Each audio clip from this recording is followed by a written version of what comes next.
Detrás de cada régimen poderoso se encuentran los burócratas que hacen que funcione. Entre todos los oficiales del círculo de allegados a Adolf Hitler, uno ascendió hasta llegar a influir en el desarrollo de la historia y en la suerte de millones de personas. Y luego desapareció misteriosamente. Era el poder en la sombra del Reich que facilitó la maquinaria de muerte. A pesar de su extraordinario poder, decidió permanecer en la sombra, siempre entre bastidores, lejos de la mirada del público. Este es un documental sobre él, Martin Bormann, el hombre que estaba en la sombra del Führer.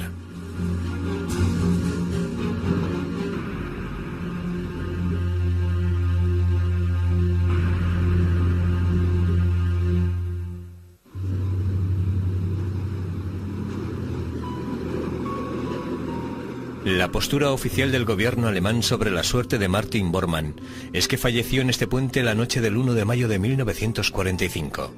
La causa de su muerte, suicidio por envenenamiento con cianuro.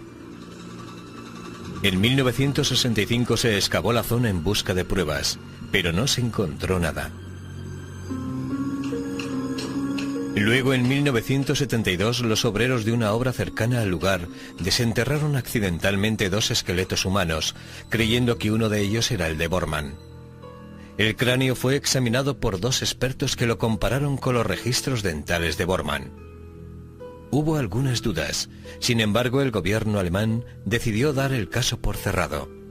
Pero no todos lo aceptaron. El doctor Hugh Thomas ayudó al equipo en la investigación de 1972. Todas las anomalías presentes, el puente, la funda de oro del diente, todos los empastes. En mi opinión, todas esas anomalías significan que el trabajo se pudo hacer después de 1945. Creo que su reacción inicial fue de rechazo, o llámenlo como quieran, por algún motivo, y no quiero entrar en los motivos. No fue la reacción de un científico. No se pueden descartar unas pruebas solo porque no concuerden con las que uno tiene, ni con su idea de lo que debería ser.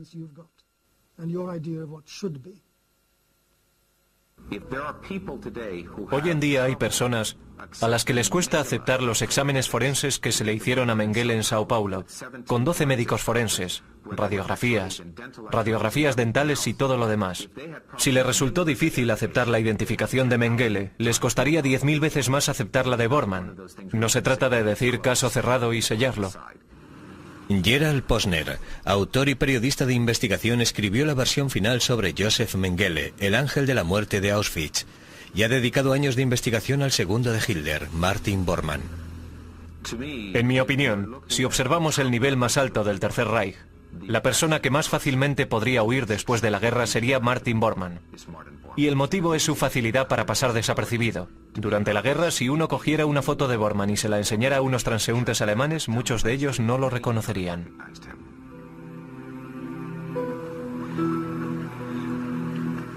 La familia de Martin Bormann cree que falleció en 1945. Para su hijo, también Martin Bormann, sería inconcebible pensar otra cosa. No han tenido contacto con su padre desde el fin de la guerra. Para ellos, la posición oficial del gobierno alemán es definitiva. Se han detenido todas las investigaciones. Su muerte ha sido demostrada. En los dientes de los 2 cráneos se han encontrado astillas de cristal, indicios del suicidio.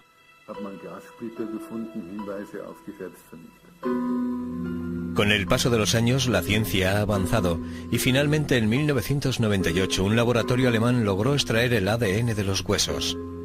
Los datos fueron comparados con muestras de sangre de la familia y los resultados del análisis fueron positivos. Los huesos desenterrados eran de Martin Bormann. Pero a muchos que conocieron a Martin Bormann les resultó difícil aceptar que fuera un hombre capaz de suicidarse.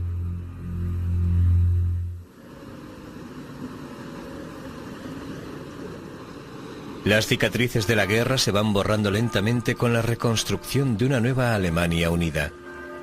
Aunque la mayor parte de los restos nazis ya no son visibles, todavía queda en pie una reliquia como testimonio del antaño romantizado Reich de 1000 años.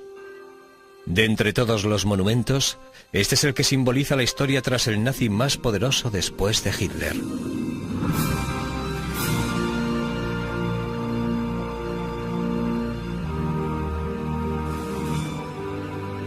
El nido del águila, Obersalzberg, la joya de la corona del Tercer Reich.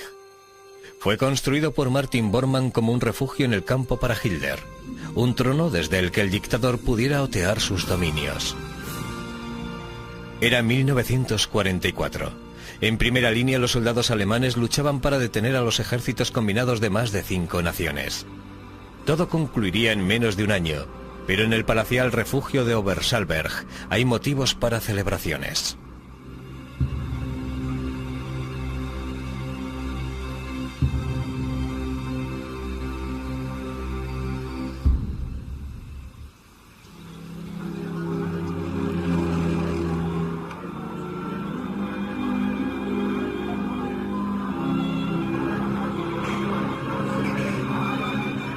La nobleza de la corte de Adolf Hitler se reúne para la boda del general Hermann Fegelein, el oficial de enlace de Heinrich Himmler. Se va a casar con Gretel Braun, la hermana de Eva Braun, la amante del Führer. Es un día feliz para los recién casados. Nadie podía imaginarse que en menos de un año, Martin Bormann animaría a Hitler a ordenar que ejecutasen al novio por traición.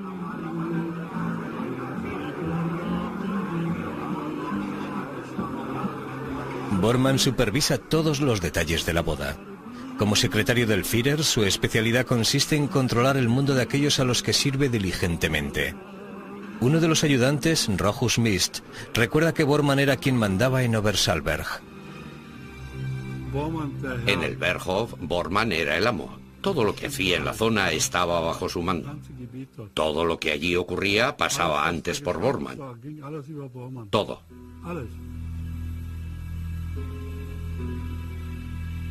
¿Cómo ascendió Bormann para alcanzar tal autoridad? Era poco refinado, no tenía un carácter carismático, era la antítesis del modelo ario y distaba mucho de tener el glamour de un oficial nazi. No era atractivo, no tenía una buena cara y no emanaba personalidad. No era un tipo excepcional. Estos álbumes contienen miles de retratos de líderes del Reich, conservados para la posteridad. Fueron hechos por el fotógrafo de los nazis, Walter Franz. Su recuerdo de Martin Bormann sigue siendo nítido. Uno tenía que respetarlo solo por su posición, no como modelo fotográfico. No era fotogénico.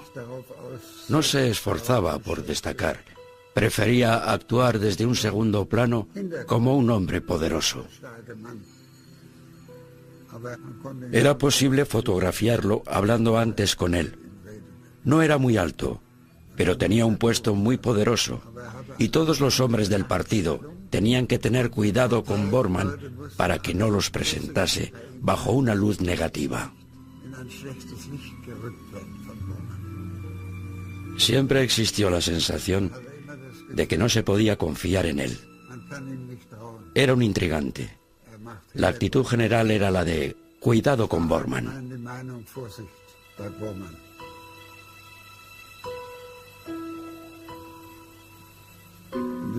Se supone que Hitler veía en Bormann a un leal servidor, y probablemente lo era en realidad. Hitler nunca llegó a ser consciente del hecho de que también actuaba independientemente y de un modo que no correspondía a los deseos del Führer. A menudo pienso en Bormann como el equivalente del Tercer Reich del americano Edgar Hoover. Me refiero a que recababa información personal sobre otras personas. Tenía toda la información sexual sobre Goebbels, sobre sus muchas aventuras con personas. En sus archivos tenía información sobre la drogadicción de Goering y sus excesos sexuales. La recopilaba para poder utilizarla contra sus enemigos, y lo hacía en el momento propicio.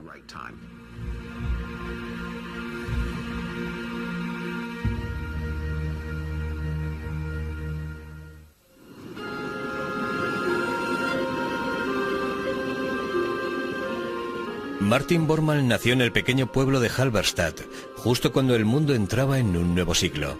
Fue el 17 de junio de 1900.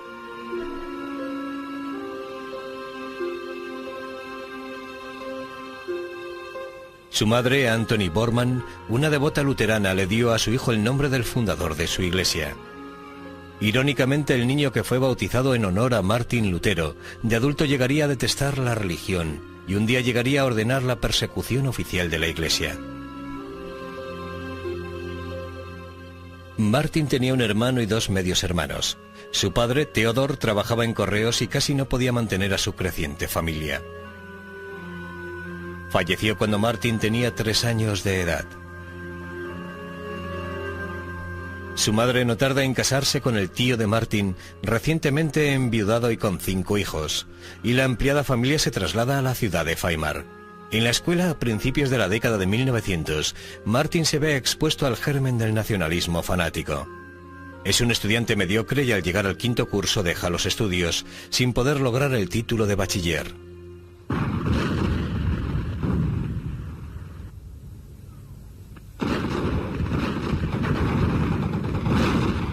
...1914... El mundo se ve precipitado a una guerra en la que se sume Europa. En su último año, justo cuando Martin cumple 17 años, se alista en el Regimiento 55 de Artillería, y es ahí donde por vez primera demuestra su talento administrativo, ganándose el respeto de sus superiores.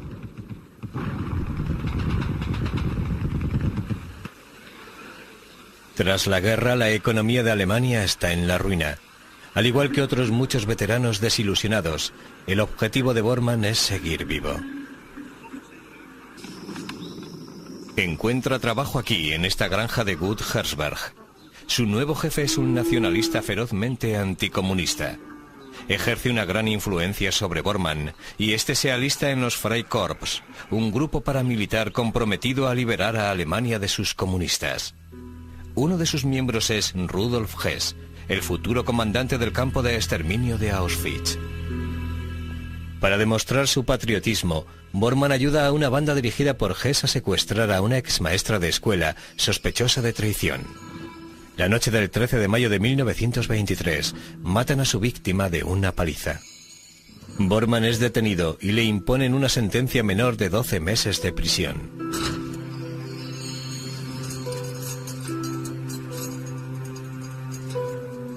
En la cárcel sus opiniones políticas radicales se pronuncian más todavía. Será el año de mayor influencia de su vida. Al salir de la cárcel en 1927, Bormann se afilia al Partido Obrero Nacional Socialista Alemán. Reconociendo inmediatamente su capacidad organizativa, se hace con un puesto en el cuartel general del partido nazi en Múnich. Es allí donde conoce a Gerda Buch.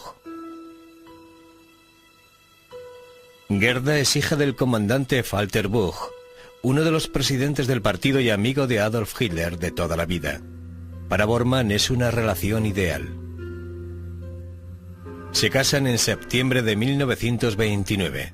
La boda cuenta con la honrosa presencia del líder del partido, que presta a los recién casados su Mercedes negro para la ocasión. Al entrar en la familia Buch, Bormann consigue la posición social necesaria para llegar al poder. La pareja se instala en Icking, una zona residencial de Múnich. Su primer hijo es un niño y Bormann le brinda a Adolf Hitler el honor de ser el padrino. Bautizan al niño con el nombre de Adolf Martin. Pero nunca me llamaron Adolf. En casa me llamaban Krönsi, el príncipe de la corona, el mayor, y luego Martin. En años posteriores, la familia aumentaría con 9 hijos más.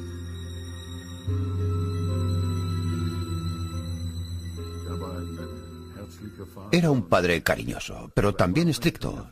Era justo y estricto. Nos cuidaba bien. Desde su oficina de Múnich, Bormann administra los asuntos financieros y del partido, aportando su talento a la captación de más afiliados y al aumento de popularidad del partido.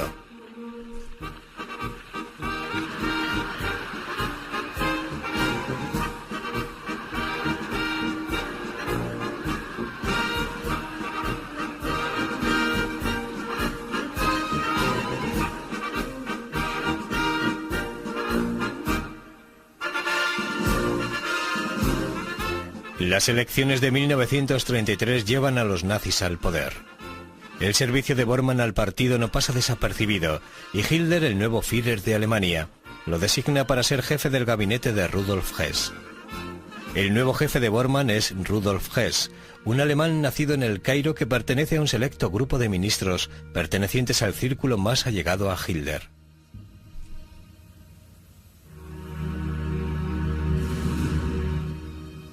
Mientras el poder de Hitler se consolida en Alemania, Bormann da órdenes en el seno del partido. Sustituye las tradicionales oraciones diarias en los colegios por eslóganes nacionalsocialistas. Bormann aprueba la retirada de los judíos de distintas prácticas profesionales. Finalmente los obligará a llevar una estrella amarilla que los identifique.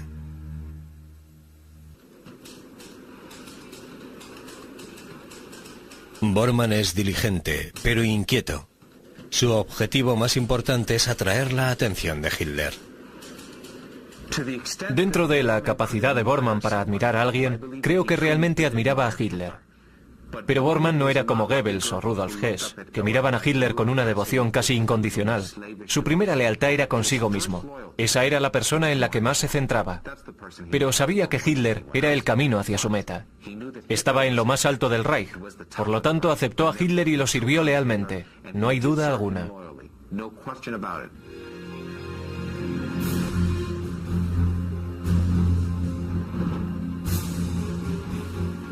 En 1935 Martin Bormann empieza a construir el refugio de Obersalzberg.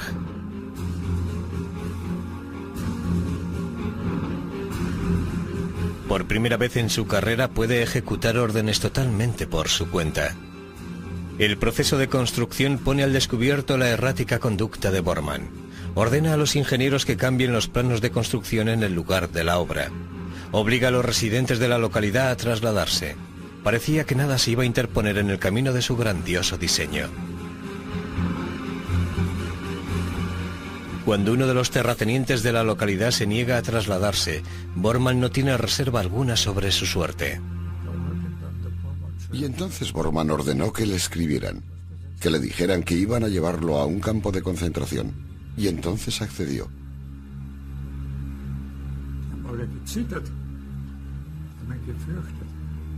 Todo el mundo temblaba de miedo. Cuando algo no le gustaba se ponía como un loco. Siempre llevaba una fusta consigo y golpeaba a cuantos le rodeaban.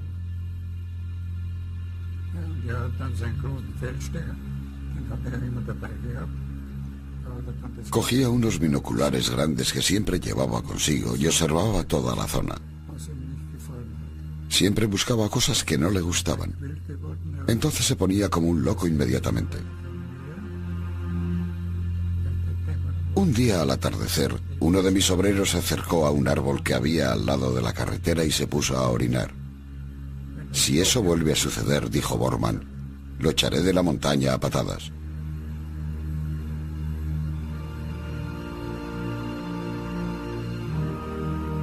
El complejo daba una sensación de extravagancia. Sin embargo, algunas estructuras, así como el laberinto de búnkeres subterráneos, le daban más aspecto de fortaleza que de un refugio en el campo.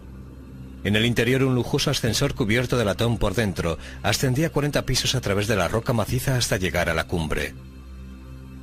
En 1938, Bormann le presenta su regalo al Führer por su 50º aniversario.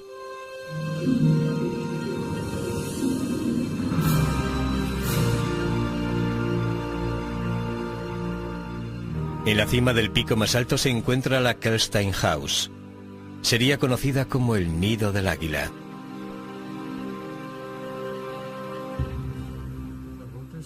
Pero Hitler no lo quiso. Le pareció demasiado caro. Pero Bormann sí lo quiso. Hitler ni siquiera quiso ir allí. Rehuía el brillo y allí arriba había mucha luz. La oscuridad era lo que le gustaba. Lo que no le gustaba era tener una luz encima. Solo Bormann quería eso. Bormann trata de apaciguar a Hitler. Un día, cuando Hitler está mirando desde el patio Berghof, comenta casualmente que un chalet que hay abajo estropea lo que de otro modo sería una vista impecable. Bormann compra rápidamente a sus ancianos propietarios y derriba la casa. La próxima vez que Hitler admire la vista, verá vacas paciendo en aquel lugar.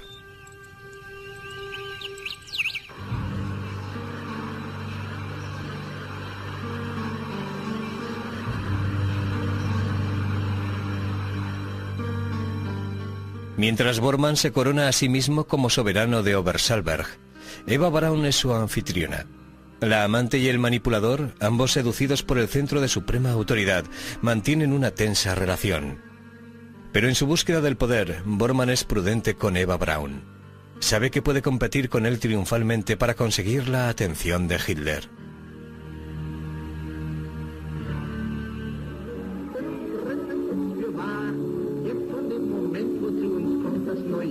Bormann lleva a su familia a vivir a Obersalzberg, con la esperanza de poder pasar más tiempo con ellos, pero pocas veces tiene la oportunidad.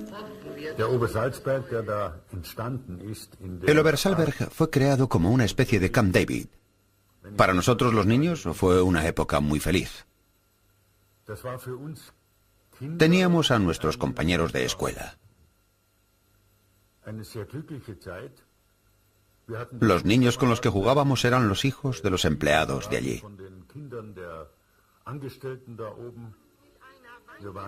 No teníamos restricciones.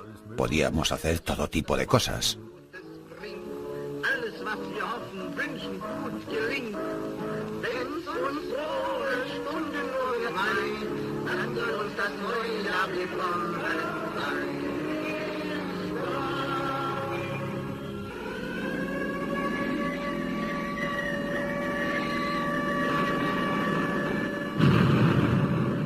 El día 1 de septiembre de 1939 el ejército alemán ocupa Polonia en un ataque relámpago que hace que estalle la Segunda Guerra Mundial.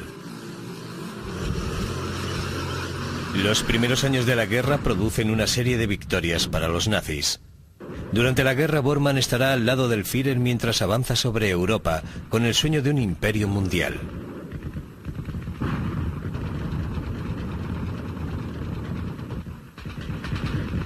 En 1941 las bombas alemanas caen sobre Londres hasta obligar a los británicos a aceptar una tregua. Son los mejores momentos de la Alemania nazi. Los hombres del círculo de allegados de Hitler están embriagados por su propio éxito. Sin embargo, el segundo de Hitler, Rudolf Hess, se siente alienado. La dirección de los asuntos del partido nazi lo ha desilusionado y su ausencia es evidente en las reuniones de alto nivel.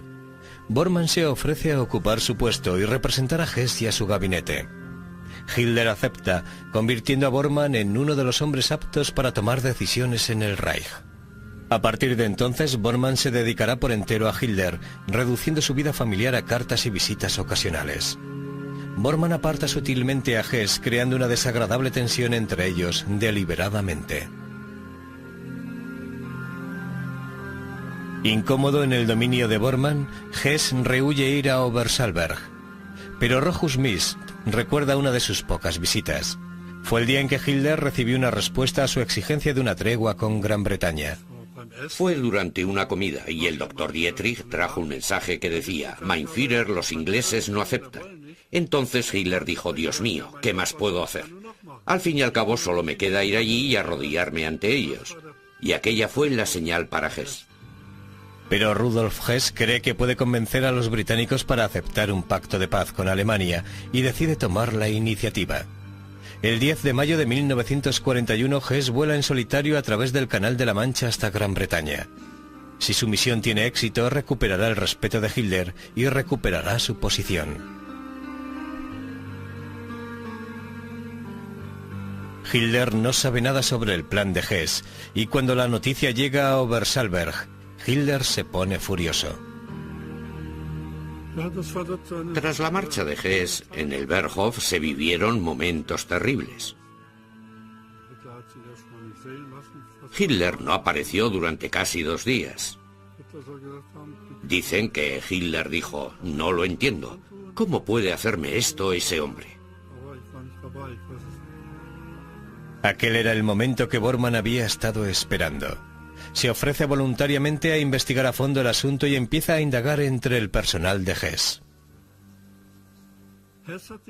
Hess había ordenado a sus hombres que guardaran silencio y eso fue lo que hicieron. Los adjuntos, el sirviente... Al fin y al cabo el sirviente de Hess lo había organizado todo. Se había encargado de todo. Que yo sepa, Bormann ordenó que todos aquellos que estuvieran involucrados o hubieran guardado silencio fueran llevados a campos de concentración. Pero por otro lado es probable que Bormann estuviera muy satisfecho con que hubiese ocurrido aquello con Hess porque se convirtió en el canciller del partido. Al concluir la investigación, Bormann le sugiere a Hitler que declare loco a Hess y que ordene que lo fusilen en el acto si regresa.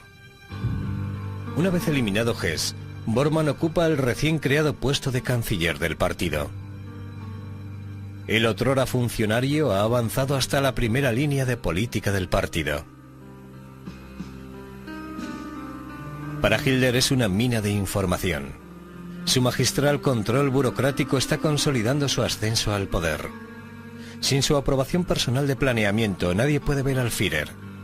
El nuevo puesto de Bormann crea resentimiento entre los generales de Hitler.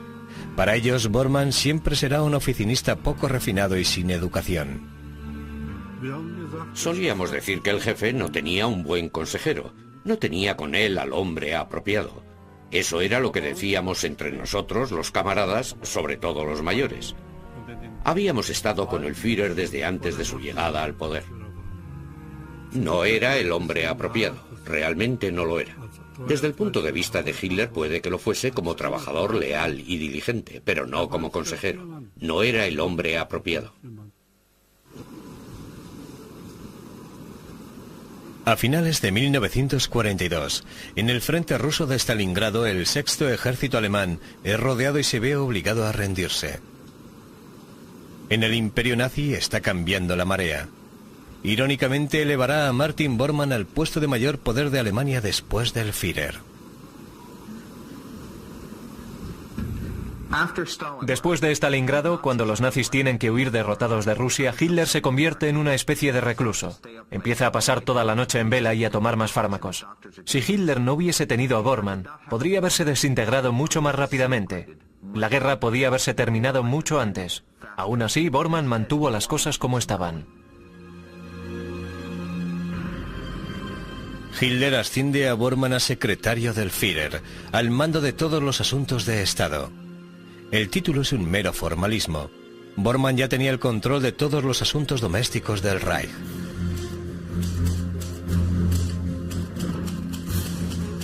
Durante los largos años de guerra será él quien se encargue de la agenda del Führer. Bormann aprobará las órdenes de Hitler y delegará responsabilidades con respecto a la solución final del problema judío. Autoriza la extensión de las leyes de Nuremberg a los territorios anexionados en el este. Ordena el cierre de iglesias e instituciones religiosas. Concede a la SS jurisdicción sobre polacos, rusos, judíos y gitanos en los territorios ocupados. Exige trato duro con los prisioneros de guerra.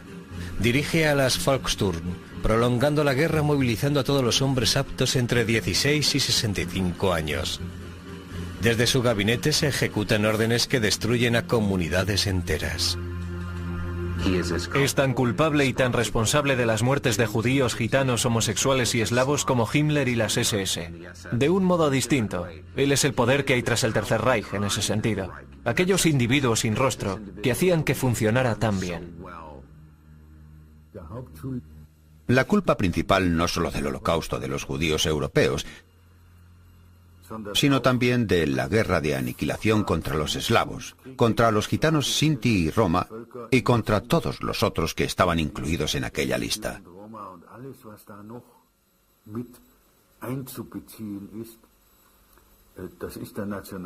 Es de la ideología del nacionalismo. Y por ello nuestro padre tiene, sin duda alguna, una gran y terriblemente pesada responsabilidad.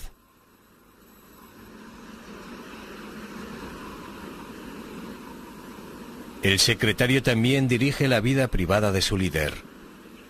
Compra hogares privados para Hitler, como este, y mantiene cerca su propia residencia. Controla los gastos personales de Hitler, así como los de su amante Eva Braun. Incluso cultiva hortalizas orgánicas para Hitler en su granja privada.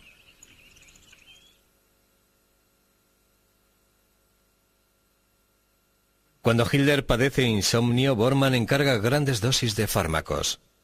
Hitler depende no solo de sus medicamentos, sino también de su leal sirviente. Bormann filtra informes del campo de batalla susurrando solo lo que el Führer quiere oír, influyendo en él para que tome decisiones irracionales.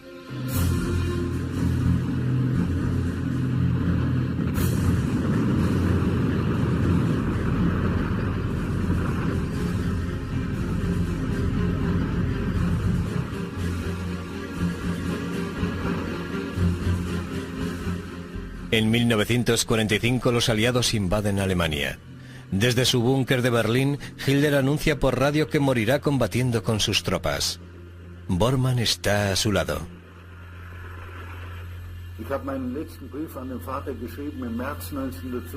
Le escribí la última carta a mi padre en marzo de 1945. También recibí una respuesta que en aquel momento solo fue una imagen para mí. Incluso un león moribundo puede dar terribles golpes con sus zarpas. Eso es lo que escribió. El león era la imagen de los británicos, pero tal vez se refería a su propio Reich.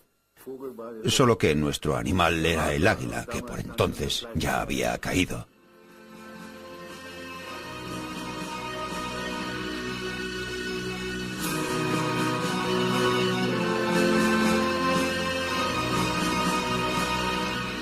Cuando los americanos llegan a Obersalberg, reducen el castillo de Bormann a escombros.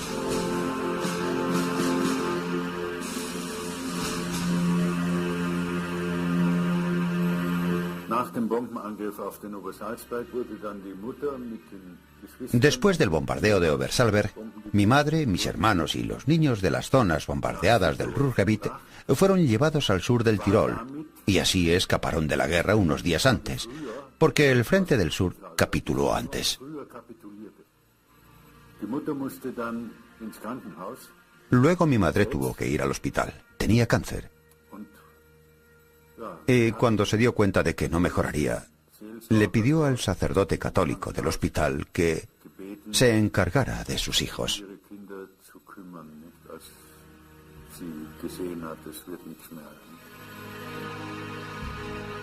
El 21 de abril el Ejército Rojo ha rodeado la capital por completo. La batalla final de Berlín está a punto de empezar. Capturar a Hitler sería el máximo premio. Bormann nota cómo le aprieta la soga el cuello.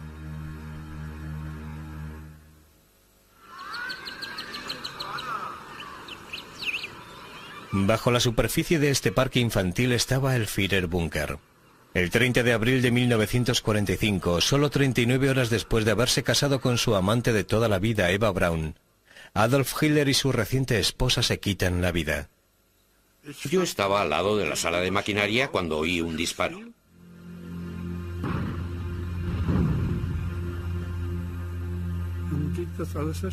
Luego todo sucedió muy rápidamente. Huí presa del miedo, pero regresé inmediatamente del búnker superior. Justo entonces estaban envolviendo a Hitler en unas mantas. A Rochus Mitch, uno de los últimos supervivientes del búnker de Hitler, le ordenan que dé la noticia al mundo exterior. Y entonces fui corriendo al nuevo Reichskanzlei, al oficial al mando, y le dije: el Führer ha muerto.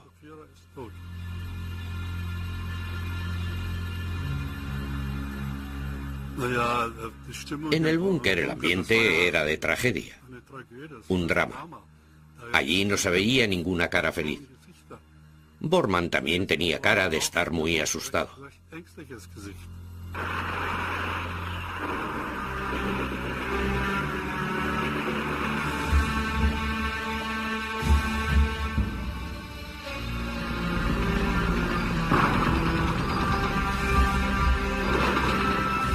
Tras la muerte de Hitler, Bormann, antaño temido por todo el Reich, es ahora ignorado por todos en el búnker.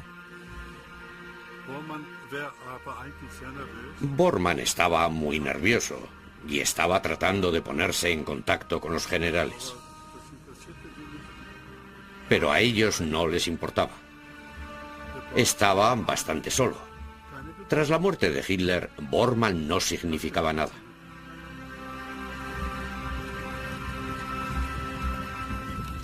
El final se aproxima rápidamente. Algunos se suicidan, incapaces de enfrentarse a la destrucción a la que han llevado a su país. El plan de Bormann es escapar de Berlín. Entonces se despidió de Goebbels y de todos los que aún estaban allí. Y luego se acercó a mí. Me dijo que todavía era necesario, que debía seguir realizando el trabajo igual que en el pasado. Te deseo lo mejor, hijo, me dijo adiós. Llevaba un abrigo negro de piel. Bajo el abrigo llevaba su uniforme de camuflaje. Fue así como abandonó el Reichskanzlei. Bajo la lluvia de bombas y fuego de artillería, los túneles del metro de Berlín son la única salida.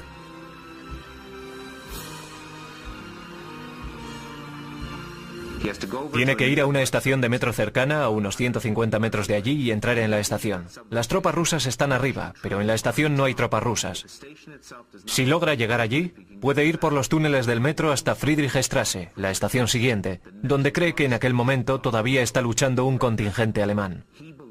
Ese contingente le ayudará a llegar al puente Feidenhammer, sobre el río Spree. Si llega allí, está a salvo.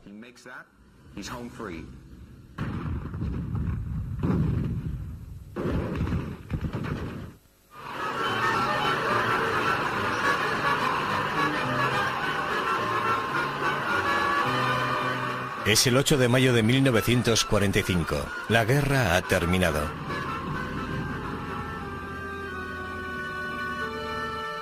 Un millón de soldados, antaño orgullosos, están ahora detenidos en campos de prisioneros de guerra. Los aliados comienzan la búsqueda de criminales de guerra. El ZIK, el cuerpo de contrainteligencia del ejército estadounidense, lidera la búsqueda de sospechosos. El oficial Arnold Weiss era un agente de campo. Era oficial de operaciones y perseguía personas de un modo activo. Fui una de las personas que sacaron de mi destacamento para averiguar qué le había ocurrido a Adolf Hitler. En relación a eso, perseguí y capturé a un general de brigada de las SS que sacaba el testamento de Hitler del búnker de Berlín. Hitler tenía un testamento político además, en el que nombraba a un número de personas a las que estaban juzgando en Nuremberg y que estaban intentando desvincularse de aquel régimen.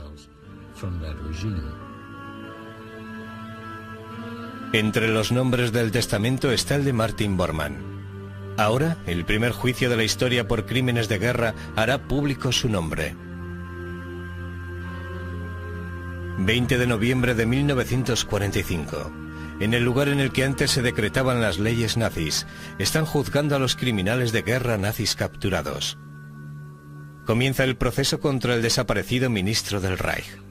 Erich Kenka, el chofer de Hitler, estaba con Bormann cuando escaparon del búnker. ¿Qué día vio al acusado Martin Bormann por última vez? Vi al Reichsleiter, al entonces Reichsleiter Martin Bormann, la noche del día 1 al 2 de mayo de 1945 en Bahnhof Friedrichstraße, puente Feidenhammer. El tanque hizo explosión exactamente en el lado por el que Martin Bormann, Reichsleiter Martin Bormann, iba caminando. ¿Fue tan fuerte la explosión que, según sus observaciones, Martin Bormann tendría que haber muerto en ella? Estoy seguro de que murió debido a la intensidad de la explosión. Sin embargo, el testimonio posterior de Arthur Axmann, el líder de la Organización de Juventudes Hitlerianas, parece contradecir la versión que Kenka dio de los hechos.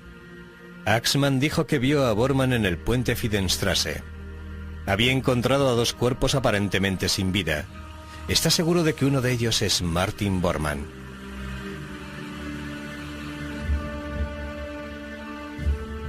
A pesar de los testimonios, no se encuentra ningún cadáver. La gran pregunta era, ¿dónde está? Y al mismo tiempo la confusión. ¿En qué asuntos estaba involucrado? ¿En qué asuntos se involucró? Sobre él pendían 4 acusaciones: preparativos para una guerra de agresión, crímenes contra la paz, crímenes contra la humanidad y crímenes de guerra. El tribunal sentencia al acusado, Martin Bormann, de los cargos que pesaban sobre él y por los cuales ha sido condenado a morir ahorcado.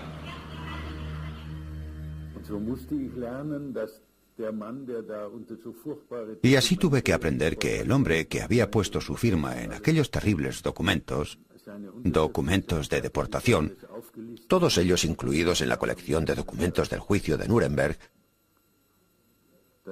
tuve que diferenciar aquí el padre, aquí el hombre políticamente responsable.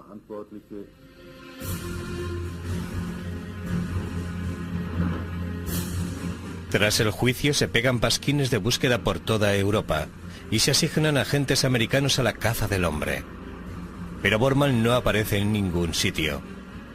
Durante los años siguientes, Bormann será visto en todos los rincones del mundo. Ha nacido el mito de Martin Bormann.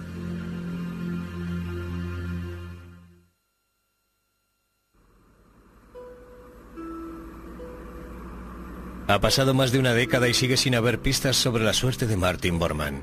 El caso es archivado y olvidado sin resolver. Parecía que la mayoría de la humanidad quería cerrar el libro de los crímenes de guerra de la Segunda Guerra Mundial.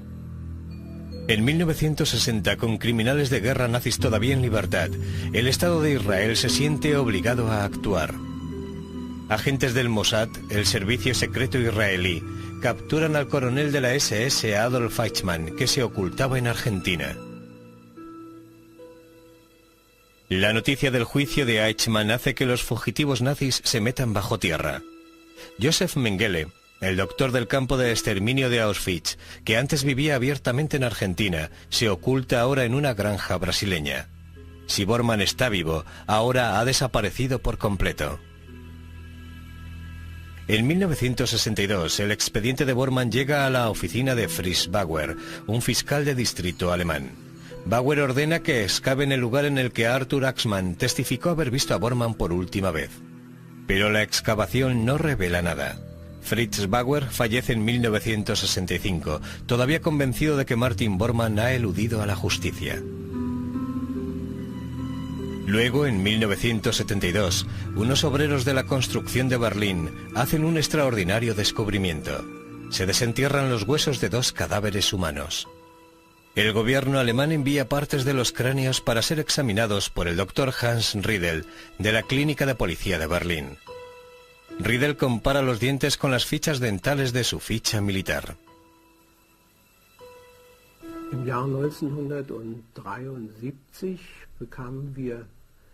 En el año 1973 recibimos los documentos concernientes al descubrimiento de Martin Bormann.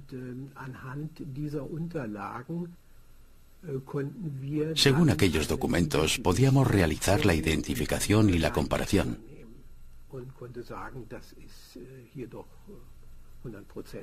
Pudimos determinar que la certeza era casi del 100%. Yo diría que las dudas creadas sobre aquellos resultados surgieron del deseo de mantener vivo a Martin Bormann. Creo que los alemanes tenían un incentivo para cerrar el caso. Nunca fueron agresivos en la búsqueda de criminales de guerra nazis, y Bormann era de ese tipo de cuestiones que para ellos era una molestia. En 1984, Gerald Posner estaba investigando en Buenos Aires, examinando fichas de la Policía Federal en el interior de los archivos del Estado. Sobre una mesa, a unos 3 metros, vi un expediente que, según recuerdo, tenía unos 25 o 30 centímetros de grosor, y marcado sobre ello ponía Bormann, Martin. Como un tonto le pregunté a la Policía Federal si podía ver aquel expediente. Hoy me acercaría e intentaría cogerlo a ver si me detenían y lo abriría. La respuesta fue no, por supuesto. El acceso a dicho expediente sobre Martin Bormann no solo fue prohibido por el gobierno argentino, sino que su existencia fue negada oficialmente.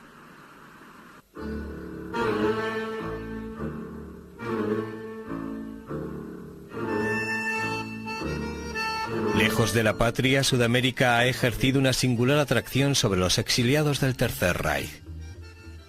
En Argentina, un idilio con el fascismo ha proporcionado refugio a los fugitivos nazis. Una vez dentro, desaparecen en comunidades alemanas establecidas con la ayuda del Kameradenfer, una red clandestina de ex-nazis. En este lujoso vecindario vive Wilhelm Sassen, tal vez el testimonio vivo más importante sobre la comunidad nazi en Sudamérica.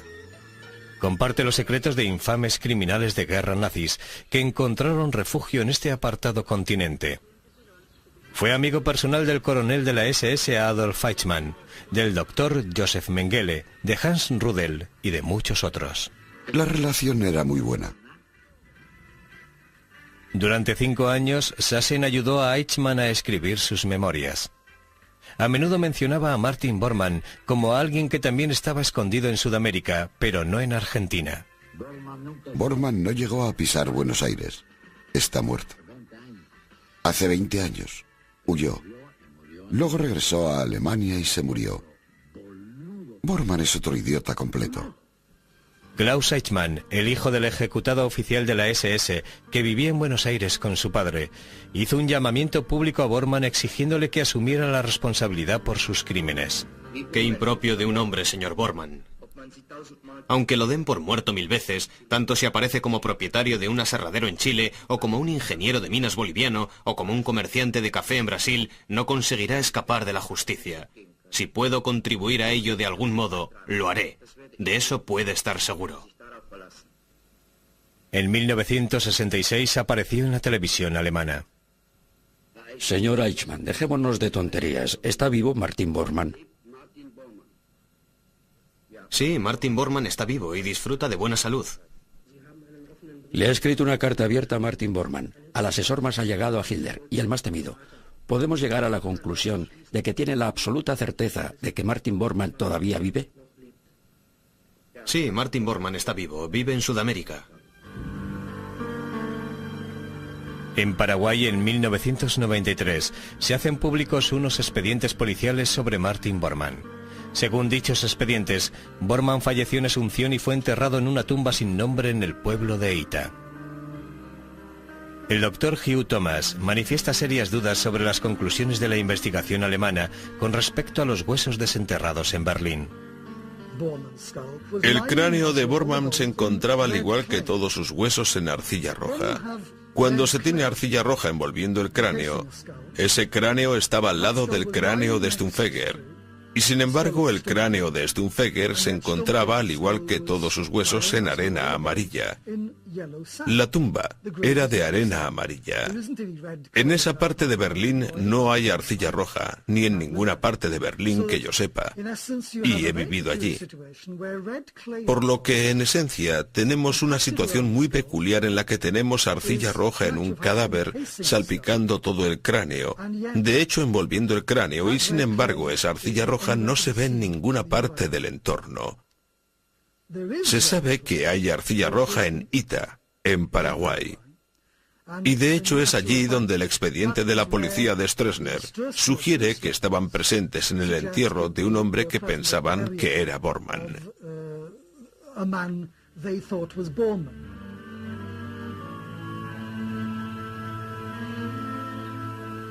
Los diarios estuvieron llenos de artículos sobre avistamientos durante años. Su enigma ha disparado la imaginación de muchos, haciendo borrosa la línea que separa al mito de la realidad. También existe el otro rumor, el de que supuestamente viajaba de Chile a Argentina y creo que a Bolivia. Eso también encaja en el juego. Al fin y al cabo, en aquella época existían aquellos regímenes fascistas en Sudamérica. Hubo otro rumor que decía que mi padre había muerto supuestamente en la casa del cónsul de la República Democrática Alemana de Asunción, las cosas más disparatadas.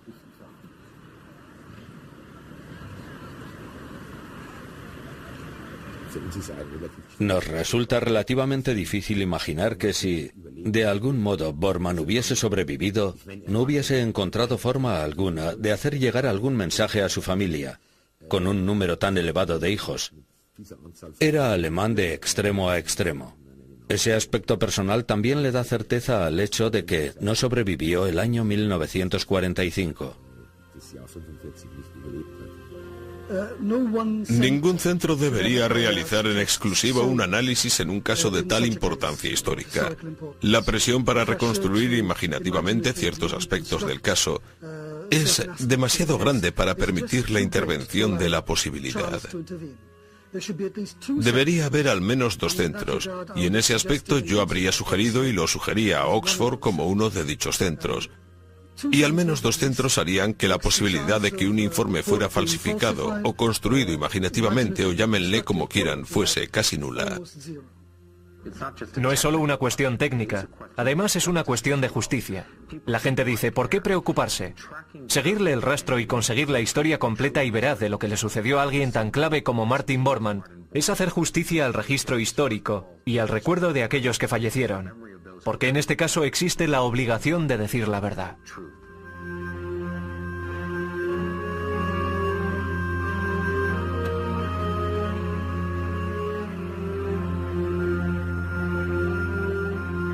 En Alemania, los resultados de la prueba de ADN son concluyentes y el caso ha sido cerrado oficialmente. Sin embargo, incluso hoy algunas de las preguntas más importantes siguen sin respuesta. Y para muchos el misterio de Martin Bormann, el ministro más importante de Hitler, seguirá siempre sin resolver.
Pasaba antes por Bormann. Todo.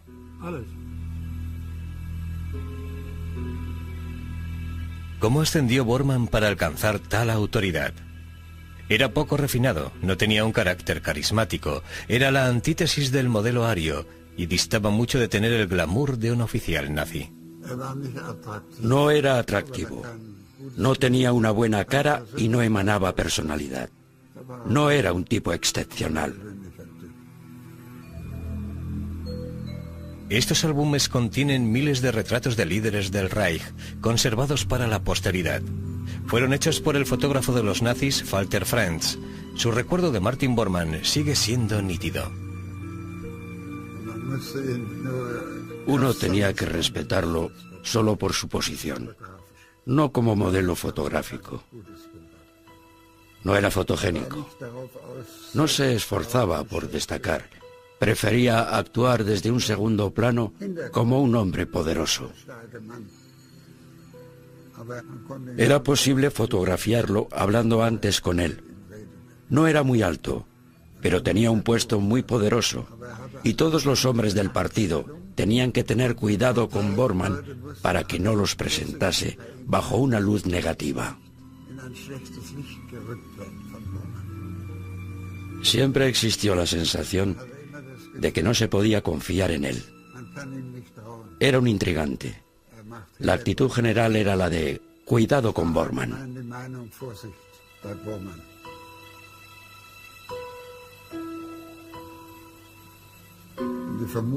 Dos esqueletos humanos, creyendo que uno de ellos era el de Bormann. El cráneo fue examinado por 2 expertos que lo compararon con los registros dentales de Bormann. Hubo algunas dudas, sin embargo el gobierno alemán decidió dar el caso por cerrado. Pero no todos lo aceptaron. El doctor Hugh Thomas ayudó al equipo en la investigación de 1972. Todas las anomalías presentes, el puente, la funda de oro del diente, todos los empastes. En mi opinión, todas esas anomalías significan que el trabajo se pudo hacer después de 1945. Creo que su reacción inicial fue de rechazo, o llámenlo como quieran, por algún motivo, y no quiero entrar en los motivos. No fue la reacción de un científico. No se pueden descartar unas pruebas solo porque no concuerden con las que uno tiene, ni con su idea de lo que debería ser.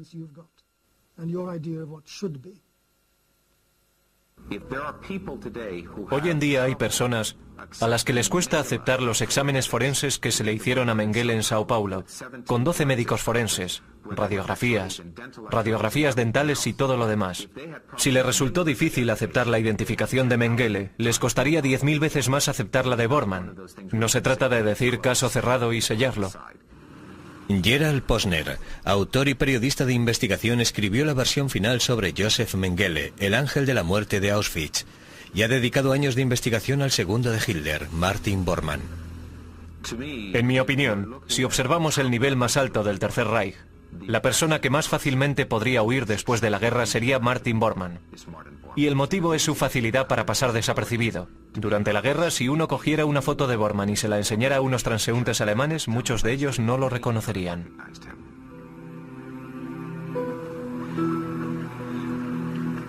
La familia de Martin Bormann cree que falleció en 1945.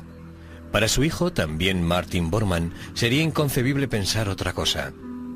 No han tenido contacto con su padre desde el fin de la guerra. Para ellos, la posición oficial del gobierno alemán es definitiva. Se han detenido todas las investigaciones.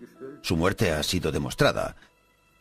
En los dientes de los dos cráneos se han encontrado astillas de cristal, indicios del suicidio.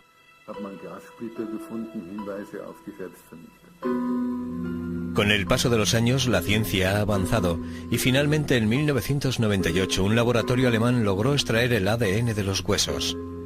Los datos fueron comparados con muestras de sangre de la familia y los resultados del análisis fueron positivos. Los huesos desenterrados eran de Martin Bormann. Pero a muchos que conocieron a Martin Bormann les resultó difícil aceptar que fuera un hombre capaz de suicidarse.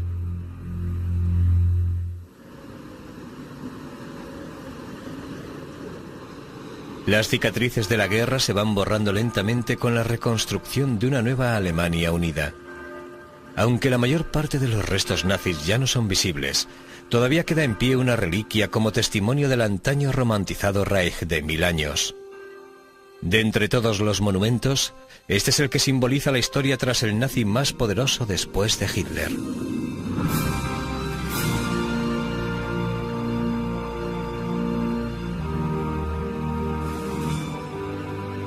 El nido del águila, Obersalberg, la joya de la corona del Tercer Reich.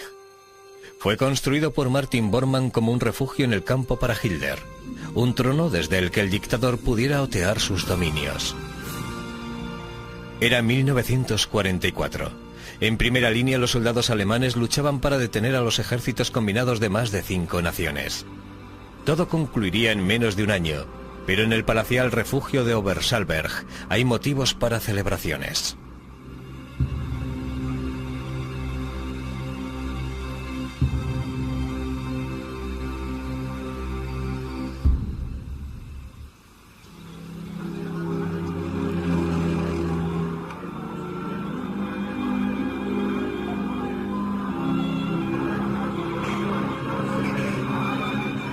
La nobleza de la corte de Adolf Hitler se reúne para la boda del general Hermann Fegelein, el oficial de enlace de Heinrich Himmler. Se va a casar con Gretel Braun, la hermana de Eva Braun, la amante del Führer. Es un día feliz para los recién casados. Nadie podía imaginarse que en menos de un año, Martin Bormann animaría a Hitler a ordenar que ejecutasen al novio por traición.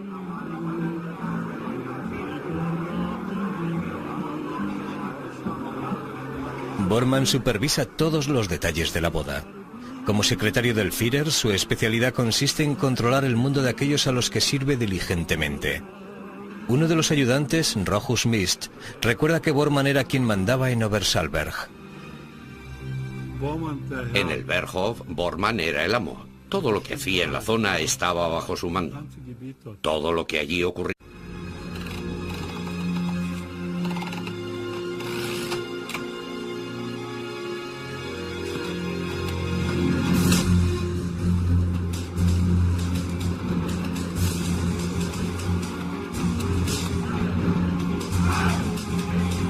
Detrás de cada régimen poderoso se encuentran los burócratas que hacen que funcione.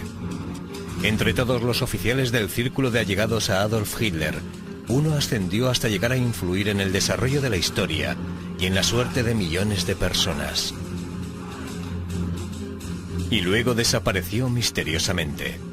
Era el poder en la sombra del Reich que facilitó la maquinaria de muerte.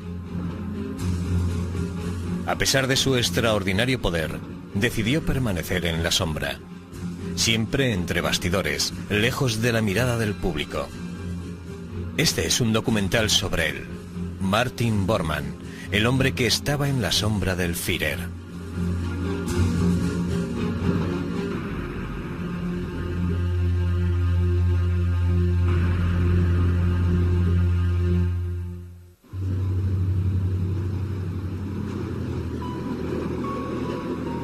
La postura oficial del gobierno alemán sobre la suerte de Martin Bormann es que falleció en este puente la noche del 1 de mayo de 1945.